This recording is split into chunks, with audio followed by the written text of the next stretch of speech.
नमस्कार दोस्तों, स्वागत है एक बार फिर आपका हमारे इस यूट्यूब चैनल में। तो दोस्तों, आज मैं कुछ सुपर 30 का प्रश्न आप लोगों के लिए लेकर आया हूं, जिसमें वर्ड, एक्सेल, पावर पॉइंट और सिलेबस में कुछ एमएस एक्सेस के पोर्शन भी पूछे जा सकते हैं, तो उन प्रश्नों की भी बात करेंगे। तो आज मैं जिन प्रश्नों की बात करने वाला हूं वो बिल्कुल बिगिनर लेवल से जो बच्चे पढ़ रहे हैं, जिन्होंने अभी पढ़ना शुरू किया है, उनके लिए भी समझ में आएगा। बेसिक से शुरू कर लेते हैं दोस्तों। ये मिक्सअप क्वेश्चन होंगे, इसमें वर्ड, एक्सेल, पावर पॉइंट और एमएस एक्सेस के भी कुछ प्रश्न आपको मिलेंगे। तो चलते हैं दोस्तों हमारे पहले प्रश्न की तरफ। माइक्रोसॉफ्ट वर्ड क्या है? तो दोस्तों, माइक्रोसॉफ्ट वर्ड माइक्रोसॉफ्ट कंपनी द्वारा बनाया गया है। इसके जो मालिक हैं, जो फाउंडर हैं, वो बिल गेट्स हैं। इसकी शुरुआत दोस्तों 1983 से हो गई थी। विभिन्न प्रकार के संस्करण मार्केट में आए, अलग अलग टाइप के वर्जन मार्केट में आए, जो आप और हम इस्तेमाल कर रहे हैं लगातार। तो माइक्रोसॉफ्ट वर्ड एक एप्लीकेशन सॉफ्टवेयर है। माइक्रोसॉफ्ट ऑफिस के नाम से ये सॉफ्टवेयर पैकेज मार्केट में आया, जिसमें वर्ड, एक्सेल, पावर पॉइंट और आउटलुक और एमएस एक्सेस, ये 5 मेन सॉफ्टवेयर्स इनबिल्ट थे इस पैकेज में। तो माइक्रोसॉफ्ट वर्ड एक हिस्सा है। माइक्रोसॉफ्ट वर्ड में किसी भी प्रकार का लेखन कार्य, कोई भी राइटिंग वर्क आपको अगर करना है तो आप माइक्रोसॉफ्ट वर्ड में आसानी से कर सकते हैं। यानी माइक्रोसॉफ्ट वर्ड एक एप्लीकेशन सॉफ्टवेयर है जो यूजर को किसी भी प्रकार का लेखन कार्य करने में मदद करता है। आप कोई लेटर लिख सकते हैं, कोई एप्लीकेशन लिख सकते हैं, कोई भी जीवनी लिख सकते हैं, कोई बायोग्राफी लिख सकते हैं या रिज्यूमे तैयार कर सकते हैं। तो दोस्तों, किसी भी प्रकार का आपको राइटिंग वर्क अगर करना है तो आप वर्ड पर कर सकते हैं, जिसे माइक्रोसॉफ्ट कंपनी द्वारा बनाया गया, इसीलिए दोस्तों इसे माइक्रोसॉफ्ट वर्ड कहा गया। अब आप बोलेंगे कि लेखन कार्य लिखने से संबंधित तो बहुत सारे ऐसे मार्केट में सॉफ्टवेयर हैं, तो माइक्रोसॉफ्ट वर्ड ही क्यों? दोस्तों, माइक्रोसॉफ्ट वर्ड ही यूं क्योंकि माइक्रोसॉफ्ट वर्ड आपको सुविधा प्रदान करता है लेखन कार्य लिखने के साथ साथ उसकी रूपरेखा में परिवर्तन करने में भी। मतलब आप लेखन कार्य तो इजीली लिख पाएंगे, पर उसकी रूपरेखा यानी उसको सुंदर भी बना पाएंगे, उसकी लेखन कार्य की फॉर्मेटिंग कर पाएंगे। इसीलिए माइक्रोसॉफ्ट वर्ड का इस्तेमाल किया जाता है, बहुत ही बेहतरीन ढंग से और बहुत ही लोकप्रिय सॉफ्टवेयर है। उसी के लिए मैं आपको यहां पर दिखा देता हूं कि माइक्रोसॉफ्ट ऑपरेटिंग सिस्टम है। नहीं, माइक्रोसॉफ्ट का ऑपरेटिंग सिस्टम मार्केट में अवेलेबल है दोस्तों, लेकिन माइक्रोसॉफ्ट का ऑपरेटिंग सिस्टम विंडोज के नाम से आप लोग जानोगे। तो हमारा यहाँ पर जो राइट आंसर है वो है वर्ड प्रोसेसिंग प्रोग्राम, कि एक वर्ड प्रोसेसिंग प्रोग्राम है जिसकी मदद से हम किसी भी प्रकार का लेखन कार्य संबंधी यानी राइटिंग वर्क कर सकते हैं। तो ब यानी बी हमारा राइट आंसर हो गया। वर्ड प्रोसेसिंग प्रोग्राम माइक्रोसॉफ्ट द्वारा बनाया गया है, जिसकी शुरुआत 1983 में कर दी गई थी। उसके बाद पेड संस्करण मार्केट में लॉन्च किए गए। तो माइक्रोसॉफ्ट किससे संबंधित है? वर्ड प्रोसेसिंग से। क्यों? क्योंकि वर्डों को प्रोसेस करने का सॉफ्टवेयर है। अगला प्रश्न देख लेते हैं। माइक्रोसॉफ्ट वर्ड की विशेषता, स्पेलिंग चेक करना, ग्राफिक्स लगाना या ए व बी दोनों। तो जैसा कि आपको पता है, इसका जो राइट आंसर होगा वो होगा दोस्तों आपका ए व बी दोनों, क्योंकि आप लेखन कार्य लिखने के साथ साथ उसमें ग्राफिक्स लगा सकते हैं। उसको सुंदर बनाने के लिए इनका इस्तेमाल किया जाता है। तो माइक्रोसॉफ्ट की एक विशेषता है, स्पेलिंग चेक कर सकता है, यानी गलतियों को ढूंढकर उसे ठीक कर सकता है। किसी भी प्रकार की गलत स्पेलिंग को चेक करेगा और अपनी गलत स्पेलिंग को चेक करने के बाद उसे ठीक करने के लिए भी आपकी मदद करता है। किसी भी प्रकार का ग्राफिक्स, किसी प्रकार का डिजाइन, किसी प्रकार का टेम्पलेट, किसी भी प्रकार का कोई image, shape, icon, 3D models आप वर्ड में इंसर्ट कर सकते हैं। इसी के लिए माइक्रोसॉफ्ट वर्ड की ये विशेषताएं हैं एक प्रकार की। तो इसका आंसर होगा ए व बी दोनों। पावर पॉइंट में कंट्रोल ई कमांड काम करती है। तो दोस्तों, आपको मैं बहुत क्लियर से बता चुका हूं, अलाइनमेंट होते हैं 4 प्रकार के। अलाइनमेंट का मतलब होता है सिधाई, यानी कंट्रोल एल आपके लेखन कार्य की सिधाई बाईं ओर कर देती है, यानी लेफ्ट हैंड पर टेक्स्ट को लेफ्ट ओर करने के लिए कंट्रोल एल का इस्तेमाल करते हैं। टेक्स्ट को राइट ओर करने के लिए कंट्रोल आर का, टेक्स्ट को सेंटर में करने के लिए कंट्रोल ई का प्रयोग करते हैं। तो टेक्स्ट को सेंटर अलाइन करने के लिए जो शॉर्टकट कमांड यूज होती है दोस्तों, वो होती है आपकी कंट्रोल ई। और एक चौथी कमांड है जस्टिफाई, कंट्रोल जे, जिससे कि आपका लेखन कार्य दोनों ओर से इक्वली समान हो जाता है। अगले क्वेश्चन की तरफ चलते हैं दोस्तों। इलिप्स मोशन एक प्रीडिफाइन है। प्रीडिफाइन का मतलब पहले से उपस्थित है। तो इलिप्स मोशन एक प्रकार का एनिमेशन स्कीम है। एनिमेशन स्कीम की मदद से दोस्तों क्या कर सकते हैं हम, एनिमेशन स्कीम का प्रयोग आप किसी भी प्रकार के ऑब्जेक्ट तथा किसी भी प्रकार के लेखन कार्य पर इफेक्ट प्रदान करने के लिए इस्तेमाल किया जाता है। ऑफलाइन बैचेस में या ऑनलाइन क्लासेस में भी मैं आपको एनिमेशन स्कीम लगा के दिखाऊंगा कि किस प्रकार से लेखन कार्य और ऑब्जेक्ट पर हम लोग इफेक्ट प्रदान कर सकते हैं। तो राइट आंसर हो गया सी, एनिमेशन स्कीम। एमएस एक्सेल की वर्कबुक या फाइल का विस्तारक यानी एक्सटेंशन। एक्सटेंशन का मतलब यह है, जैसे मैंने आपको क्लास में भी कई बार बताया है कि राहुल शर्मा नाम का एक बंदा है और राहुल सिंह नाम का एक बंदा है। तो एक व्यक्ति राहुल शर्मा नाम का है और एक व्यक्ति राहुल सिंह नाम का है। तो दोस्तों आप उसका एक्सटेंशन कैसे पहचानेंगे? यानी राहुल नाम सिमिलर है, शर्मा से आपको पता चल रहा है कि वो ब्राह्मण संप्रदाय का है, सिंह से रिलेट हो रहा है कि वो ठाकुर है या फिर अन्य पंजाबी लोग भी सिंह लगाते हैं। तो हमें यहाँ पर क्लियर हो रही है बात। यानी आप सरनेम की मदद से काफी कुछ पहचान जाते हैं। उसी प्रकार जब भी आप एक्सेल की फाइल को सेव करेंगे तो ऑटोमेटिकली एडवांस एक्सेल की फाइल में, यानी एडवांस मतलब 2007 के बाद जितने भी संस्करण हैं उसमें जो आपका एक्सटेंशन लगेगा वो लगेगा .xls, x लगेगा क्योंकि एडवांस एक्सेल की फाइल में जब आप फाइल सेव करते हो तो उस फाइल में सेव करने के पश्चात जो एक्सटेंशन लगता है वो लगता है .xls x। और अगर 2007 से पुराना वर्जन हो, 2003 हो, 1997 हो, 1995 हो, तो उसमें दोस्तों एक्सटेंशन जो लगता था फाइल को पहचानने का वो .xlx लगता था। कहने का तात्पर्य XLS लगता था जो यहां पर अवेलेबल नहीं है, X उसमें नहीं लगता था। तो X आपको पहचान कराएगा कि ये एडवांस एक्सेल की फाइल है और X अगर नहीं है तो वो नॉर्मल एक्सेल की फाइल होगी। तो ये एक्सटेंशन है, विस्तारक रूप है जो फाइल को पहचानने में आपकी मदद करता है कि कौन सी फाइल किस सॉफ्टवेयर से संबंधित है। अगले प्रश्न पे चलते हैं। किसी सेल में किए गए कार्य में संशोधन करना। दोस्तों संशोधन का मतलब होता है बदलाव करना, चेंजेस करना। तो दोस्तों सिंपल सा इसका आंसर है कि किसी भी प्रकार की एडिटिंग को बदलाव करना बोलते हैं। रेंज नहीं बोलते, फिक्सिंग नहीं बोलते, उपयुक्त में से कोई नहीं, एडिटिंग बोला जाता है दोस्तों। जब आप किसी भी लेखन कार्य को चेंज कर रहे हैं यानी मिटाकर दोबारा लिख रहे हैं, वो एडिटिंग हो गई, संशोधित कर रहे हैं। लेकिन यहीं पर आपने अगर उसके कलर वगैरह चेंज कर दिया, उसकी बनावट चेंज कर दी, तो वो क्या कहलाएगा? वो फॉर्मेटिंग कहलाएगा। यानी लेखन कार्य को बदल दिया तो एडिटिंग, अगर उसकी रूपरेखा बदल दी तो वो आपकी फॉर्मेटिंग कहलाएगा। जैसे आपने शादी के दौरान दुल्हन ही बदल दी तो वो एडिटिंग हो गई, लेकिन आपने दुल्हन का मेकअप करके बैठा दिया तो वो एक प्रकार की फॉर्मेटिंग है। यानी उस समय दुल्हन ही चेंज हो रही थी, यानी एक दुल्हन जो पहले थी उसको चेंज कर दिया, दूसरी दुल्हन आ गई और एक नॉर्मल दुल्हन थी उसका मेकअप करके उसे एक्स्ट्रा ऑर्डिनरी बना दिया तो वो फॉर्मेटिंग कहलाएगा। उसी प्रकार से लेखन कार्य ही बदल दिया तो एडिटिंग और लेखन कार्य को सुंदर बना दिया तो फॉर्मेटिंग। आगे चलते हैं दोस्तों। अगला प्रश्न है एमएस एक्सेल एप्लीकेशन विंडो की निचली पट्टी क्या कहलाती है? निचली मतलब सबसे अंतिम पंक्ति। दोस्तों सबसे अंतिम पंक्ति को मैं कई बार बता चुका हूं, सबसे अंतिम पंक्ति हमारा कहलाता है दोस्तों स्टेटस बार। क्या कहलाता है? स्टेटस बार हमारा सबसे अंतिम पंक्ति होती है सॉफ्टवेयर की। वर्ड में भी, एक्सेल में भी, पावर पॉइंट में भी, जो आपका current status of the work बताता है कि आप कौन से पेज पर हैं, कौन सी भाषा में काम कर रहे हैं, कितने वर्ड्स काम कर लिए हैं। तो इस तरीके का जो स्टेटस आपका बताता है वो बताता है स्टेटस बार।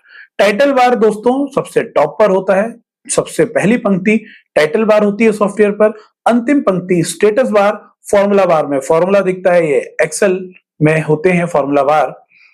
आगे चलते हैं। एमएस एक्सेल 2003 में रो की संख्या। तो दोस्तों जैसा कि आपको बता चुका हूं मैं कि पंक्तियों की संख्या 2019 का संस्करण हम लोग ऑनलाइन बैचेस में पढ़ा रहे हैं और ऑफलाइन बैचेस में भी पढ़ा रहे हैं 2019। तो 2019 में पंक्तियों की संख्या होती है 10,48,576। लेकिन बात हो रही है यहाँ पर एक्सेल 2003 की। तो यहाँ पर जो राइट आंसर है वो है 65,536। तो ध्यान रखेंगे 2003 संस्करण में जो हमारी पंक्तियों की संख्या है वो 65,536 होती है। इसी प्रकार हैंडआउट का यूज करके कितनी स्लाइड को आप एक ही पेज पे प्रिंट करा सकते हैं।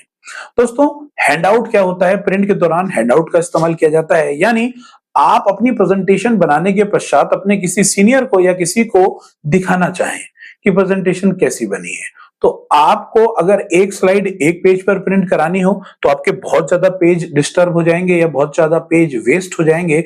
तो आपके लिए एक ऑप्शन दिया है हैंडआउट का कि आप अपने एक पेज पर अधिकतम 9 स्लाइडों को एक साथ प्रिंट करा सकते हैं और सामने वाले व्यक्ति को प्रस्तुत करके उसे चेक करा सकते हैं। तो प्रश्न आपका कुछ इस प्रकार है कि हैंडआउट विकल्प में आप स्लाइड पर कितने पेज को सेट कर सकते हैं, किस पेज पर कितनी स्लाइडें सेट कर सकते हैं, 1, 6, 9।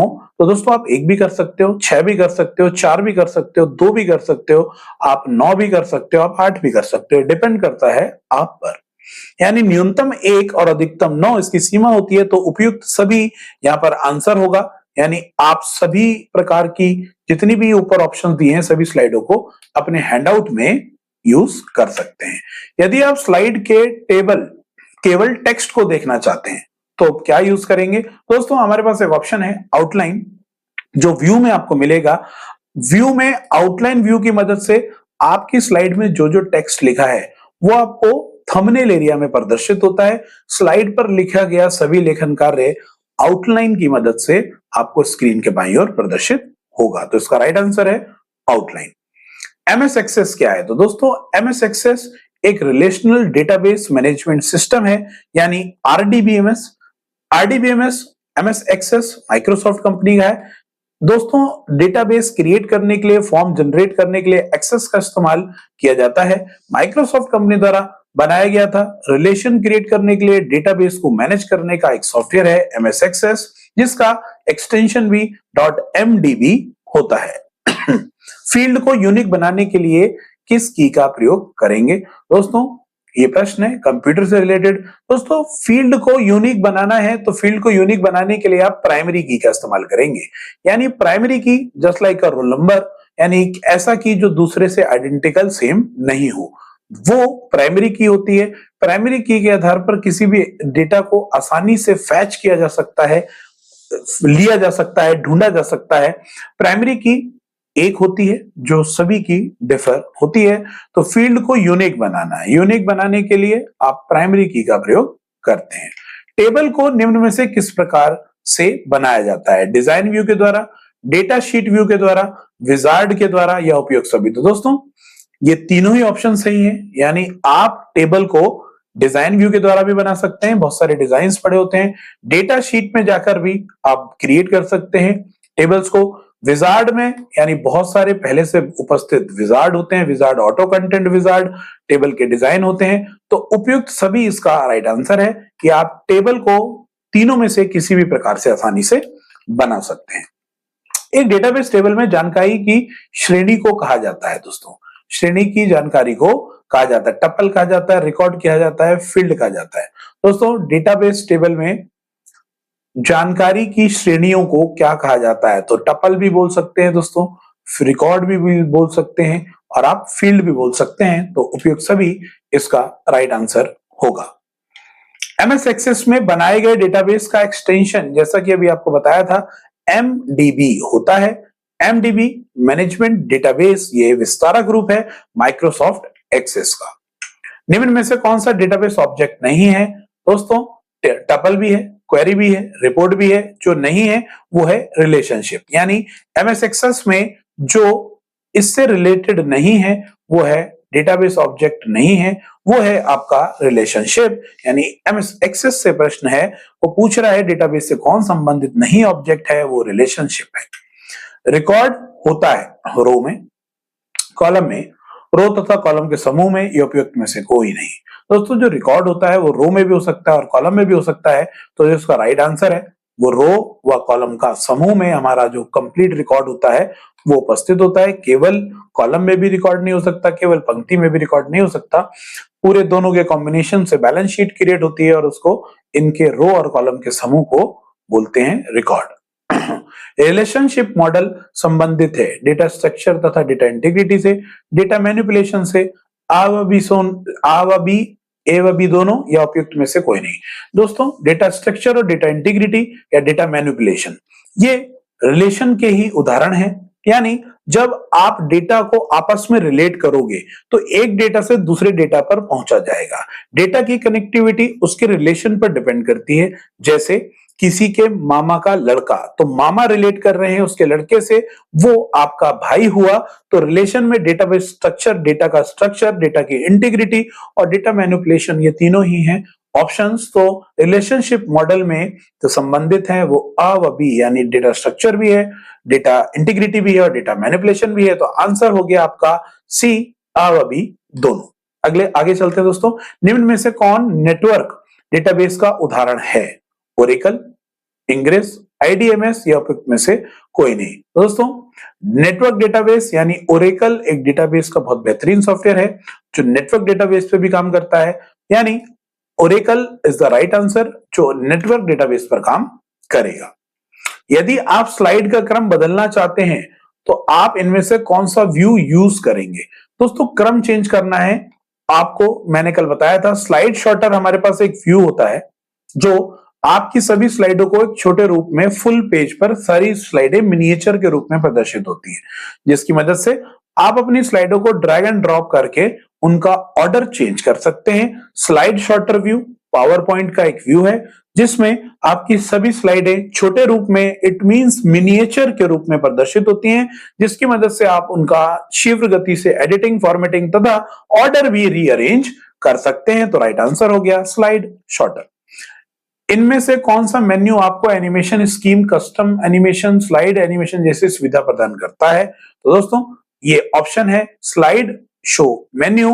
दोस्तों ये प्रश्न आपको ध्यान देना पड़ेगा, ये कुछ प्रश्न है जो पुराने संस्करणों से पूछे गए हैं। यानी पहले animation, custom animation, slide animation, transition जैसे विकल्प आपको ये सिर्फ स्लाइड शो मेन्यू में ही मिलते थे।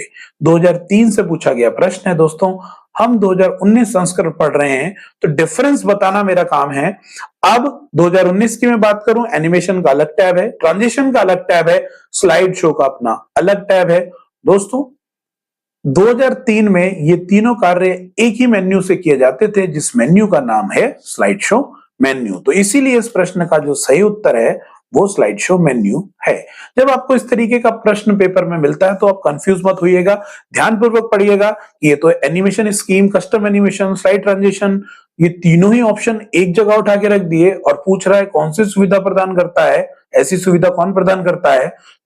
तो आप ऑप्शंस पर ध्यान दीजिए कि मेन्यू का जिक्र करता है, टैब नहीं बोलेगा। अगर वो मेन्यू मेन्यू बार बार जिक्र कर रहा है तो आप समझ जाइएगा प्रश्न 2003 से है। तो उसमें स्लाइड शो मेन्यू में तीनों ऑप्शन उपस्थित थे, क्योंकि विकल्पों में ना तो आपको एनिमेशन टैब दिख रहा है, ना ही ट्रांजिशन टैब दिख रहा है और ना ही स्लाइड शो टैब दिख रहा है, स्लाइड शो मेन्यू दिख रहा है। तो राइट आंसर है स्लाइड शो मेन्यू। क्यों? क्योंकि इंसर्ट में इंसर्ट करने वाले ऑप्शंस होते हैं, टूल्स में सेटिंग से संबंधित और फॉर्मेट में रूपरेखा से संबंधित। तो स्लाइड शो एकमात्र ऐसा विकल्प बचा जो एनिमेशन, ट्रांजिशन इस तरीके के विकल्पों को लगाने में आपकी मदद करेगा। अगला प्रश्न देख लेते हैं, किसी स्लाइड में हाइपरलिंक इंसर्ट करने के लिए। तो दोस्तों आपको बता चुका हूं, चूज इंसर्ट में जाके हाइपरलिंक का चुनाव कर सकते हैं, बिल्कुल ठीक है। प्रेस कंट्रोल के शॉर्टकट कमांड होती है हाइपरलिंक की। हाइपरलिंक को स्लाइड में इंसर्ट नहीं किया जा सकता दोस्तों, ऐसा नहीं है, स्लाइड पर हाइपरलिंक लगाया जा सकता है। तो ए व बी ऑप्शन दोनों ही करेक्ट है कि हाइपरलिंक को चूज कर सकते हैं इंसर्ट पर जाकर और कंट्रोल के दबाकर आप हाइपरलिंक का प्रयोग कर सकते हैं। तो आंसर हो गया दोस्तों इसका ए व बी दोनों। आगे चलते हैं, पावर पॉइंट में स्लाइड शॉर्टर डैश मेन्यू में होता है। स्लाइड शॉर्टर दोस्तों कहां मिलेगा? आपको स्लाइड शॉर्टर मिलेगा व्यू मेन्यू में। तो इसका राइट आंसर है व्यू, क्योंकि मैं आपको बता चुका हूं स्लाइड शॉर्टर एक प्रकार का व्यू है। अप्लाई डिजाइन टेम्पलेट से क्या होता है? स्लाइड का कंटेंट चेंज होता है, स्लाइड की फंक्शनैलिटी को जोड़ता है, स्लाइड के कंटेंट में बिना कोई परिवर्तन किए स्लाइड का लुक चेंज करता है। दोस्तों अप्लाई डिजाइन टेम्पलेट, जिसे हम ऑटो कंटेंट विजार्ड की मदद से भी जानते हैं या ऑटो कंटेंट विजार्ड के नाम से जानते हैं, जैसा कि मैं आपको बता चुका हूं, आपकी पूरी स्लाइड की पूरी स्लाइड की टेम्पलेट ऑटोमेटिक डिजाइनिंग चेंज कर देगा, लेकिन उसमें उपस्थित लेखन कार्य से छिड़कानी नहीं करेगा। फॉन्ट साइज बदल देगा, फॉन्ट कलर बदल देगा, फॉन्ट फेस बदल देगा, इवन बैकग्राउंड कलर आदि सभी को चेंज कर देगा, लेकिन उसमें उपस्थित लेखन कार्य से वो छिड़कानी नहीं करता। तो इसका जो राइट आंसर है वो सी है, यानी स्लाइड के कंटेंट को बिना की कोई परिवर्तन किए लुक को चेंज करता है। तो राइट आंसर सी हो गया। रेडीमेड स्टाइल बदी फाइल जिसमें पावर पॉइंट प्रेजेंटेशन के लिए यूज किया जाता है तो दोस्तों उसे टेम्पलेट बोला जाता है। यहाँ पर ऑप्शन दिख रहा है आपको, टेम्पलेट, पहले से उपस्थित डिजाइन को टेम्पलेट बोला जाता है। आपको भली बात ये बात पता है। एमएस वर्ड को रन कमांड के द्वारा खोलने के लिए तो आपको ये भी ऑप्शन पता है कि रन कमांड के द्वारा खोलने के लिए विन वर्ड टाइप करते हैं। आप विंडो के साथ आर दबाइए, रन का डायलॉग बॉक्स ओपन होगा, रन के डायलॉग बॉक्स में विन वर्ड लिख देंगे तो एमएस वर्ड ओपन हो जाएगा। पावर PNT लिख देंगे तो पावर पॉइंट ओपन हो जाएगा। EXCEL लिख देंगे तो एक्सेल ओपन हो जाएगा। ये रन की शॉर्टकट कमांड है। रन के अंदर इन कमांडों को लिखने से सॉफ्टवेयर ओपन होते हैं। MS एक्सेल में फॉर्मूला किस चिन्ह से शुरू होता है तो आपको यहां बता चुका हूं कि अगर आप MS एक्सेल में बराबर का चिन्ह नहीं लगाएंगे तो किसी प्रकार का ना तो फॉर्मूला ना ही कोई फंक्शन रन होगा। MS एक्सेल में बराबर का चिन्ह लगाकर आप किसी भी प्रकार का फॉर्मूला या फंक्शन ऑपरेटर को रन कर सकते हैं। तो राइट आंसर है इक्वल टू।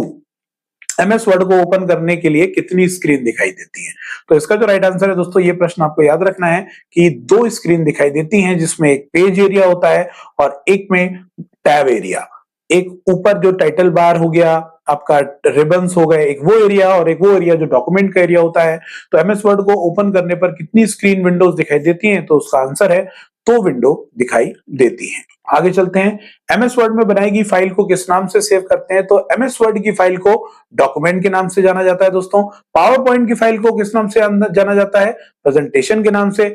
एक्सेल की फाइल को वर्कबुक के नाम से जाना जाता है। डॉक्यूमेंट, प्रेजेंटेशन फाइल और वर्कबुक। आखिरी प्रश्न देख लेते हैं दोस्तों। रैपिड सुपर 30 की बात कर रहे थे हम। किसी प्रेजेंटेशन में एनिमेशन स्कीम को स्लाइड में लागू किया जाता है, ऑल स्लाइड पर, सिलेक्टेड स्लाइड पर, करंट स्लाइड पर या उपयुक्त सभी। तो दोस्तों एनिमेशन स्कीम क्या है, मैंने आपको बताया कि किसी भी प्रकार के ऑब्जेक्ट या किसी भी प्रकार के सब्जेक्ट यानी लेखन कार्य पर हम एनिमेशन यानी इफेक्ट लगा सकते हैं। इफेक्ट से आपका लेखन कार्य कुछ अलग इफेक्ट प्रदान कर कर स्क्रीन पर आपको प्रदर्शित होगा। तो वो आप लेखन कार्य सभी स्लाइड पर एनिमेशन लगा सकते हैं, सिलेक्टेड स्लाइड पर भी लगा सकते हैं, या जिस पर आप काम कर रहे हैं उस पर भी, करंट स्लाइड पर भी लगा सकते हैं। तो दोस्तों जो इसका राइट आंसर है वो है उपयुक्त सभी, यानी आप ऐसा कार्य सभी प्रकार की स्लाइडों पर कर सकते हो, चाहे सभी स्लाइड पे करना हो, चाहे आपको करंट स्लाइड पर करना हो या सिलेक्टेड स्लाइड पर करना हो। दोस्तों ये सुपर 30 क्वेश्चंस की मैंने आप लोगों से बात करी थी। उम्मीद है मेरे द्वारा बताई गई जानकारी से आप संतुष्ट होंगे। किसी भी प्रकार की परेशानी हेतु कमेंट बॉक्स में कमेंट कर सकते हैं। अपना प्यार ऐसे ही निरंतर बनाए रखिए। अगले प्रैक्टिस सेट अगले टॉपिक के साथ फिर मुलाकात करूंगा। मैं अजय सिंह अब आपसे अलविदा लेता हूं। तब तक के लिए धन्यवाद।